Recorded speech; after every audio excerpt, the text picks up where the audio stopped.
রাত তখন 2টা। পুরো শহর ঘুমিয়ে পড়েছে, কিন্তু ফিরোজ হাসান এখনো মোবাইলের নীল আলো ডুবে আছে। চোখ জ্বলছে, মাথা ভার লাগছে, তবুও সে নিজেকে বলে, আর 5 মিনিট, শুধু 5 মিনিট। কিন্তু এই 5 মিনিটই প্রতিদিন তার আগামী দিনের শক্তিটা কেড়ে নেয়। অ্যালার্ম অনেক আগেই চুপ হয়ে গেছে। ফিরোজের চোখ খুলতেই মনে হয় শরীরটা যেন ভেঙে যাচ্ছে, মনে অপরাধবোধ। আবার সকালটা নষ্ট করলাম।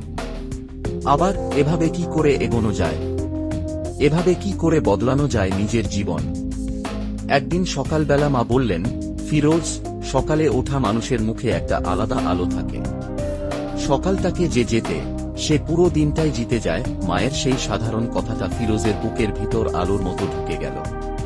সেদিনই সে ঠিক করল, আজ রাত বদলাবে, আজ নিজেকে বদলাবে। রাত 1টা।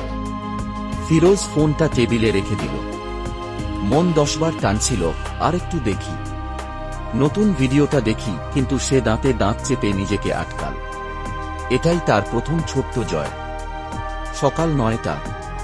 অ্যালার্ম বাজতেই ফিরোজের চোখ খুলে গেল।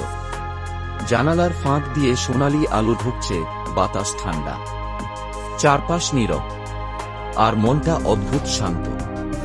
ফিরোজ মনে মনে বলল, এটাই তো সেই সকাল, যা আমি এতদিন হারিয়েছিলাম। দিন দিন ফিরোজের জীবন বদলাতে লাগল।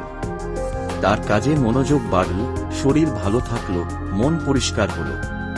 সবচেয়ে বড় কথা, সে নিজের উপর বিশ্বাস ফিরে পেল। ফিরোজ হাসান বুঝল, সাফল্য প্রতিভার উপর নয়, এটা নিজের রাতকে জেতার গল্প। যে রাতে নিজেকে জয় করতে শেখে, সকালে সে নিজের ভবিষ্যৎকে জয় করে। ঘুমটাই প্রথম শৃঙ্খলা। আজ রাত থেকেই শুরু করো।